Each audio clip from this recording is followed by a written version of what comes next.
We're talking now in the middle of a heat wave, and I think that's making us all... Sorry, that's my child coming in and throwing a sock at me. Let me do that. Nice. Let me do that again. You are listening to Freshly Squeezed. I'm just really trying to make it more of a show than just we play the songs. Whenever I'm not inspired enough, I just take the flute. Honestly, it was quite a spiritual moment. All right, welcome to Freshly Squeezed, a new music podcast where you can discover your next favourite band. I'm Jim, and in a bit you're going to hear me talking to three brilliant emerging artists and have the opportunity to check out some of their new music. Fresh music, if you like. What is not to like in that offering? Well, maybe the bit with me, but the rest is pretty good. If you like what we do, get that follow button clicked wherever you listen. Not only does it mean that you'll get an alert every time a new podcast drops, but here's the best bit. It actually helps other people find this podcast. So just by clicking that follow button, more people find the podcast, more people discover the music and the artists that feature in it. Ultimately, you're supporting new music with the click of a button and it costs you nothing. Get that done. One simple click. On Apple, it's a little plus sign. On Spotify, plus sign as well, but there'll be different options wherever it is that you listen. Shall we get on with the important stuff? Who is coming up on this week's podcast? Well, we're going to chat with a young artist who has drawn comparisons with both David Bowie and Beck. And that's a pretty decent start, right? Masi, coming up in a little bit.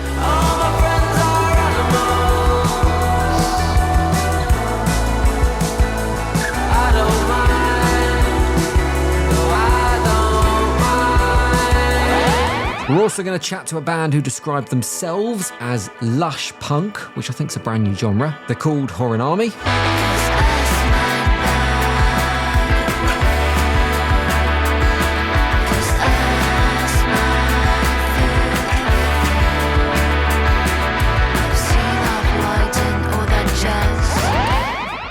Both Masi and Huarinami sound like things that you might pick off a sushi menu, don't they? But they're not. They're great. You'll discover that for yourself in a little bit. So you can't make that mistake with the final band on the podcast. They're called The Fools, and they sound like this. 'Cause life ain't always what it seems. Stuck in fast lane living someone else's dream. You said you got places to be. 'Cause on the other side, the grass ain't always green.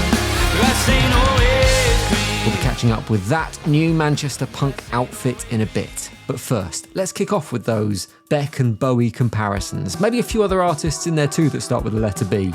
I can't work them out at the moment. We're going to catch up with Masi in a second, but first, here's a taste of his new tune, All My Friends Are Animals.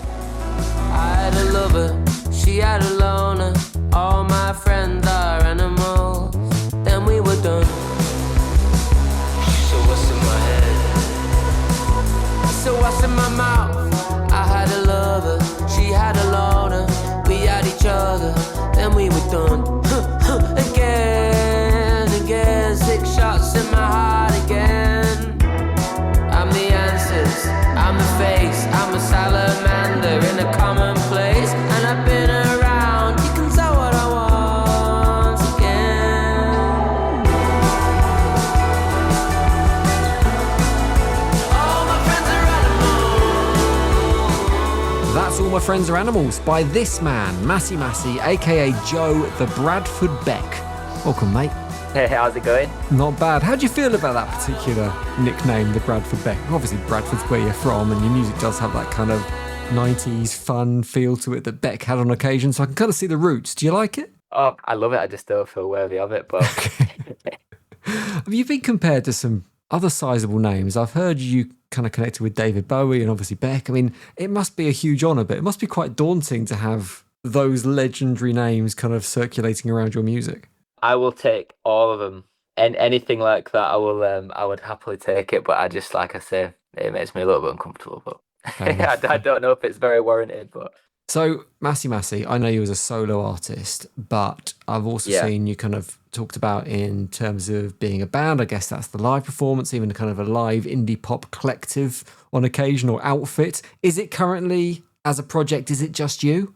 So Masi is my artist name, but I always kind of wanted it to be a little bit of a blurred line of unless you really knew or did a bit of digging, I wanted it to be a little bit ambiguous on whether it was a band or a person. Because when I started doing it, a song got added to a compilation album, and they asked me for an artist name, and I didn't have one, so I had just the term Masi written down in my notes, and I love Tame Impala, and I love the way that's structured. That, I mean, now obviously he's massive, and it'd be hard not to know it's one person, but I did love the fact that it was a little bit of a surprise if you didn't really know straight off the bat. Like, it took a bit of time to be like, oh shit, that's one guy, by the way. It's not a band. So I just loved that about it. And my last name's McGrath, so the MCG just made it sound and look like a country artist. So I just knew I didn't want it to be called that. Do you enjoy the solitude of working alone? And I guess the control you get from kind of being a sole entity as well. Yeah. I think obviously I play live with there's 5 of us that play live, so that alone is stressful. Just getting everyone in the room for like rehearsals and tours and stuff like that, and so even just that is hard finding people committed. But I'd honestly been so in awe of those bands of like 6 or 7 people where they have like 6 or 7 people completely on the same wavelength and committed to putting all that time and effort in. Do you know what I mean? But yeah, I do love it. Where do your sounding boards come from? Because everyone needs that creatively at some point, whether it's a bandmate or kind of... What, to like bounce off? Yeah. Until recently, until this new album of stuff and the singles I've been putting out recently, I was kind of just writing and producing on my own, really, and then just going in with different producers just to kind of engineer and finish off the tracks. But all this new stuff, I've been collaborating with these 2 producers over in LA called James Kirk and Adrian Padilla, and that's kind of the first time I've like collaborated the whole creative process with other people. And I think you can tell in the music I've been putting out, it's compared to the stuff I was putting out before, it feels in a different league. I don't know if that's just because the process has just been so enjoyable, but yeah, it's definitely helped having just that like direct wall of other personalities and creative opinions to bounce off. So you're talking about the new single, All My Friends Are Animals, which is from the debut album, which is coming out in a couple of months. In terms of the content on the album, you kind of said these are new tracks you've been working on, you've been working with producers. The genesis of that music, because you've been releasing music since 2021, is it all stuff written in the last, 6 months or whatever? Or is it stuff that you've had knocking about for a while that's maybe had a new lease of life, you've reworked, and it's kind of forming that collection of tunes? No, it's all new stuff. So there's a few singles that I've been putting out this year and at the back end of last year that will be on there. But the rest of it's a 14-track album, and it's all brand new stuff that I've written at the time in the studio for the first time, which I've never really done before. Does that make the prospect of album number 2 a little bit less daunting? Because normally with a debut album, it's kind of a collection of songs that someone's got together over a decade, and then their second album, obviously going from 10 years, becomes an 18-month project. But for you, you've kind of gone through that in the initial stage. So album number 2, I guess, must feel less looming. Oh, yeah. I mean, we can't really wait. The little team that I've got, I can't really wait to get started on that, really. The best part is writing and recording. I think it's the marketing and social media side that I think is just the daunting bit. So we kind of had to put a break on writing and recording because we kept writing new stuff and then thinking about the track listing kept changing, and the size of the album kept just like growing and shrinking every time. So we're kind of just buzzing to get back in and get a load of new stuff ready. There's already 6 or 7 options there to get going with. Hopefully an album of the same size, like maybe like 10 to 14 tracks. I don't know, get like 20, 30 tracks together and choose from them. We're talking now in the middle of a heat wave, and I think that makes us all a bit lazy when it's in the middle of a heat wave, including me. So I've turned to AI to write up a few interview questions. We're lucky on Freshly Squeezed to have Mangoes, our supercomputer. M-A-N-Go. Please create 100 questions for Masi. Hello, J-O-E. Squeezing information. Okay, so I've got 100 questions in front of me. We're not going to answer them all, okay? You're going to have to just pick 3 that you want to answer from the 100. So I just need 3 numbers. Each relates to a question. Where are we going to start? 7. Question 7. If all your friends were animals, which animal or friend would you be closest to? Giraffe. Any particular reason? Or is it just instinct, straight to the giraffe? I never had a favourite animal till I saw a giraffe. And now I'm just like, I'm obsessed with giraffes.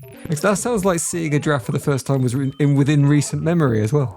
It was like 3 years ago. I was honestly, it was quite a spiritual moment. I just fucking love giraffes. Just fucking love giraffes. Nice. All right, let's have question number 2. Where do you want to go?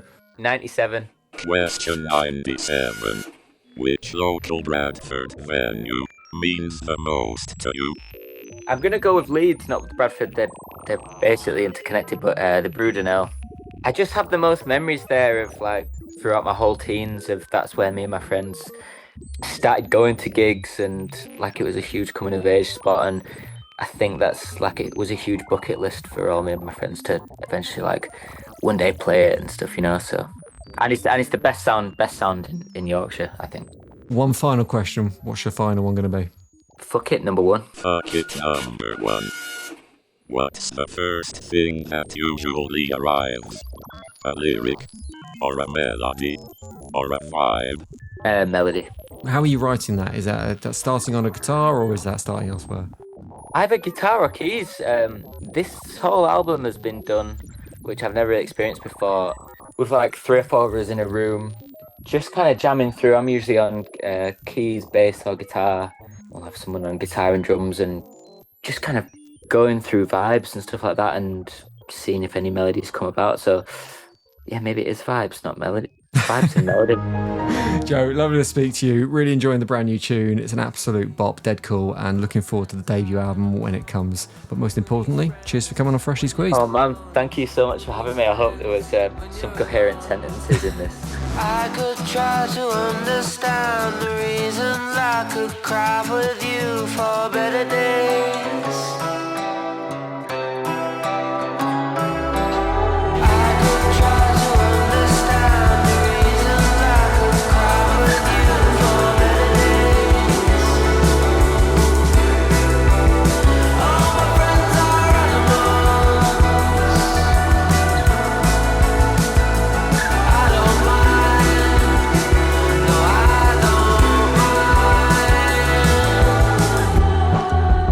mind. More from Masi in the podcast description, but let's continue your journey through this fictional sushi menu by speaking to Huarinami next. They've got a new EP out and a new tune. The tune is called All That Jazz, and Kevin and Pauline are joining me. Great to have you on, guys. Hello. Hey. So we've got the new EP out now. It's your second EP. It's called Nothing Happens. We're going to play All That Jazz from it in a little bit. It feels like to me, listening, a slightly different sound to EP number 1. Maybe it's a bit rawer, harder. You're leaning more into the punk side of what you do a bit. Is that right?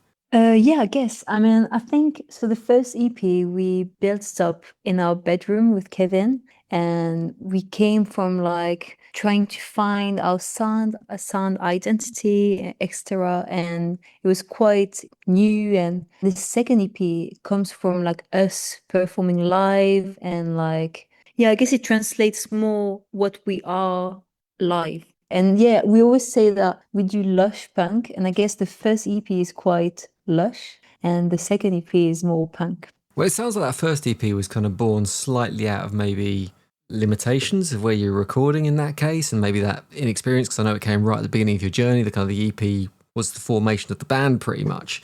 Do you think if you went back and recorded those songs again, they'd sound the same way? Oh, it sounds very different.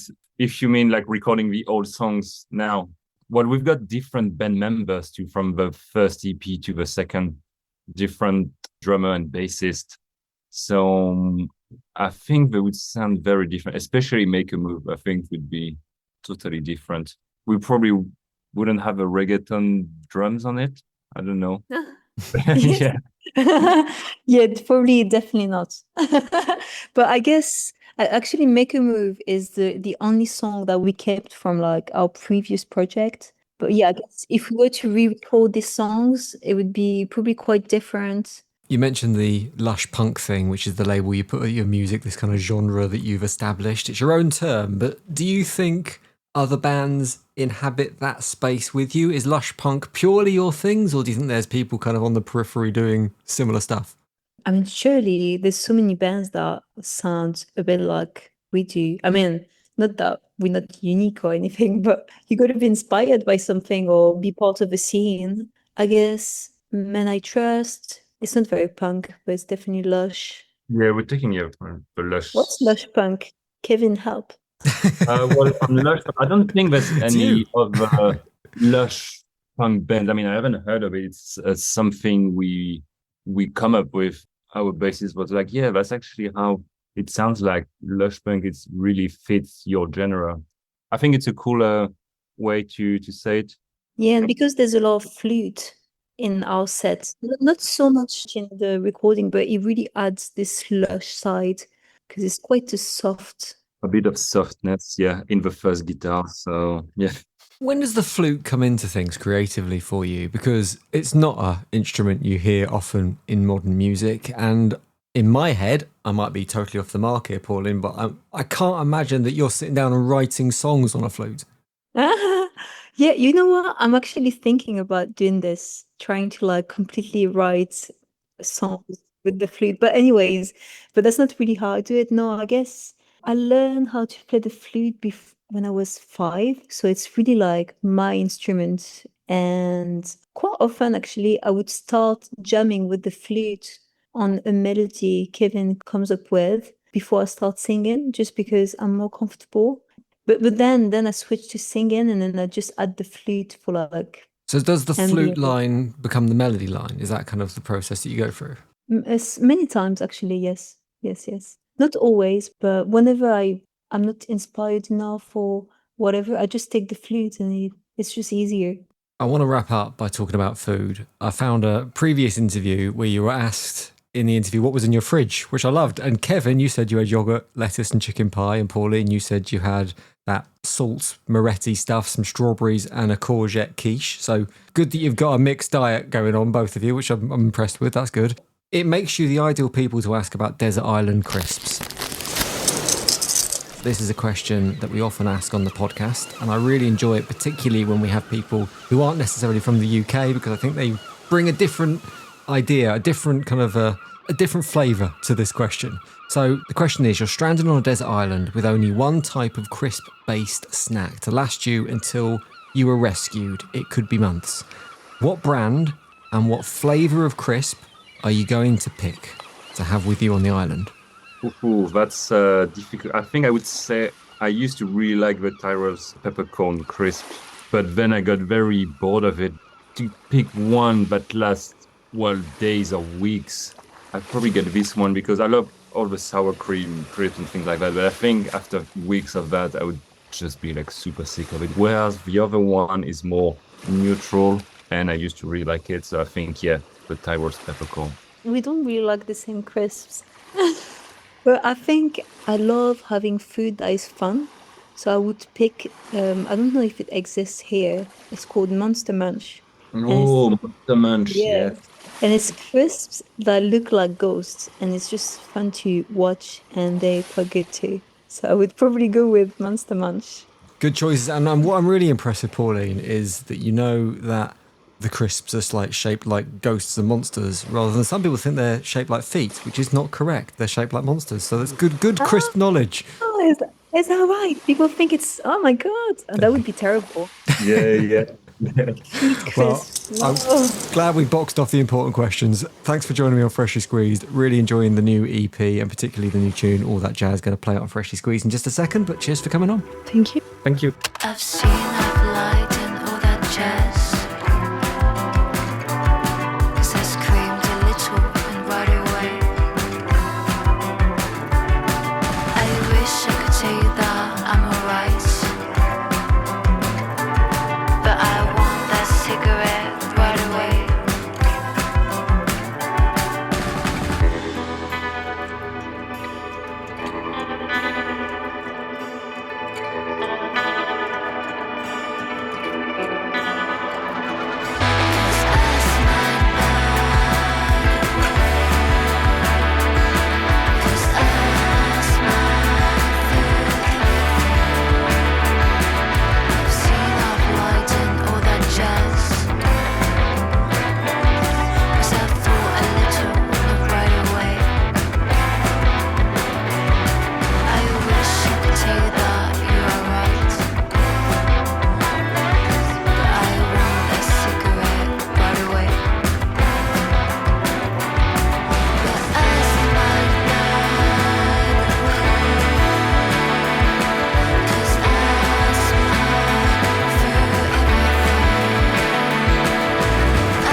Huarinami, all that jazz. If you want more from them, then get your ears around the new EP. The link to that is in the podcast description. Go and check it out. Follow the link because Huarinami, not the easiest one to kind of type into a browser and find. So just click the link, it'll take you straight to that. Very easy.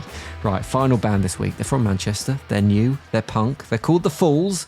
And Harrison and Joel are on the podcast. How do, lads? Yeah, good. What are you? Yeah, I'm good. So, new EP number 2, Would You Do It All Over Again, is out at the end of September. You've just announced that. And musically, you've gone in a slightly different direction. You've said the new tune is darker than what you've done before. Do you mean musically darker or lyrically darker? I'd say both. I think with a lot of the stuff that we've done before, it's been very sort of poppy, a bit like indie pop, where with this, we've gone down a slightly different route and we've tried to make this EP sort of so every track's a little bit different so you can get as many people listening to the music as possible.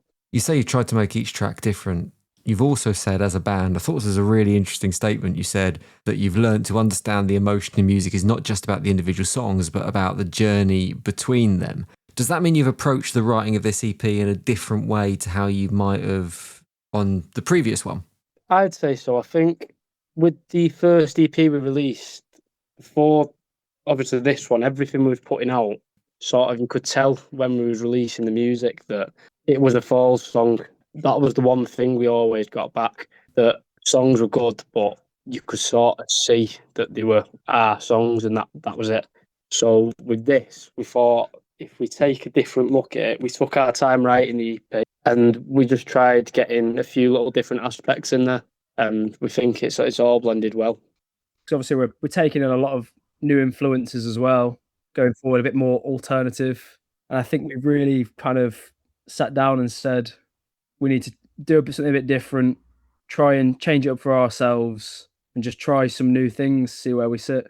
Have you thought about how those two musical styles are going to gel together in kind of a live setting? How you're going to kind of juxtaposition the light poppy stuff with the darker, heavier stuff that you've been doing? With the live sort of side, I think we're just trying to really step up the performance as a whole.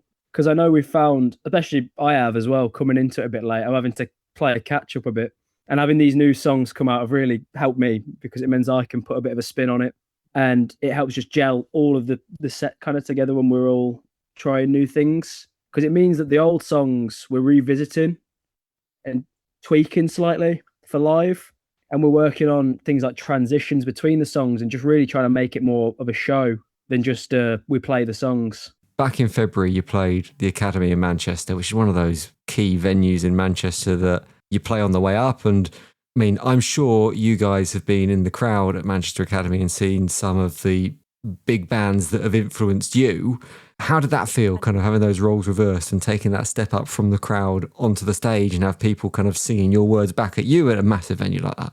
It was cool, obviously. That's one of them things. And when you start a band, that's what you want. You want the audience there and to see it grow and grow as we've done what we've been doing. I think the Academy was definitely the biggest thing for that. Like, to see everyone singing along, it just shows that everything we've worked towards so far has been worth it. The way we did the set as we was going on, the energy was growing in the crowd. And that's obviously, as a band, that's what you want. You don't want to be walking out to a crowd that doesn't want to be there to see you. So it was cool to have people there singing the songs and clearly having a good time. Going to play the new tune Loaded Gun in a minute, which I understand the title and the song itself was inspired by a Jack Nicklaus line in the Martin Scorsese film The Departed. Yeah, it is. It was just one of them. I was struggling to write at the time and I sort of sat watching the film and it was a while back, I'll be honest. So it was like one of them where it sort of, as it was going on, it sort of just came to me. And the way that the film was, I was sat watching it and the chorus started coming into my head a little bit. So I wrote it down and then the next day I came back to the chorus and just wrote everything around that.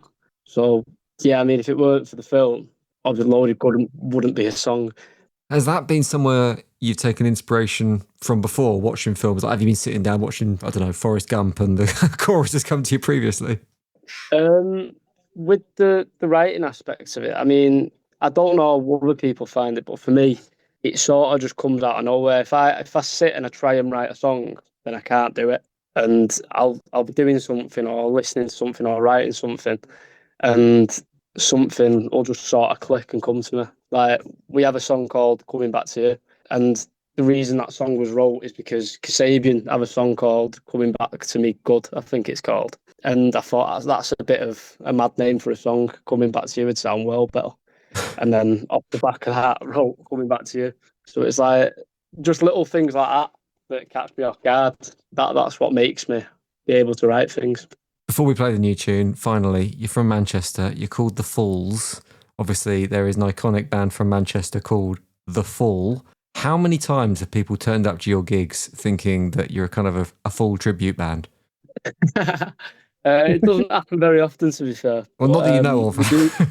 Not that we know of, but we get a lot of people ask us about the name, and people are sort of confused when we tell them. I think Tom A. Smith told us we should change our name recently when I spoke to him. So, yeah, it throws a lot of people off, but like, a lot of people are shocked to find out it doesn't have anything to do with the Fall. The name behind the band is the song She Comes in the Fall by the Spiral Carpets. Right, okay. 4 of us that were in the band were listening to that track a lot when we started the band. And at first we were called Tidal 5 because there was 5 of us and someone left. So it was like, right, we need a new name. And we sat down and we just decided that The Falls was what would probably work best for us. Well, we're going to get the brand new tune on Freshly Squeezed. Lads, pleasure to talk to you. Good luck for the EP when it comes in September. Look forward to hearing it, and cheers for coming on. No worries, cheers for having us.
That's a wrap. The Falls wrapping up this week's Freshly Squeezed and wrapping up our trio of bands on this week's podcast. Another good selection, right? Nice and eclectic too. I like it when it's eclectic.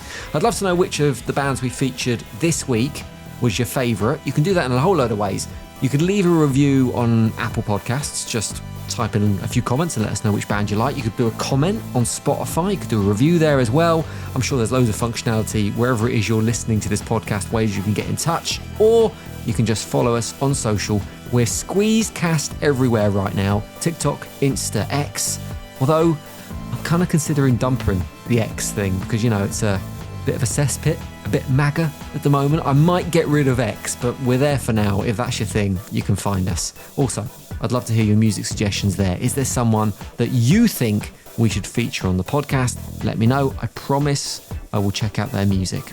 Until then, cheers for your ears. The award-winning Freshly Squeezed, a new music podcast, was devised, produced and hosted by Jim Selbeson.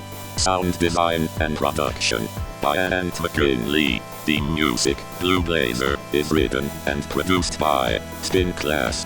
Stop.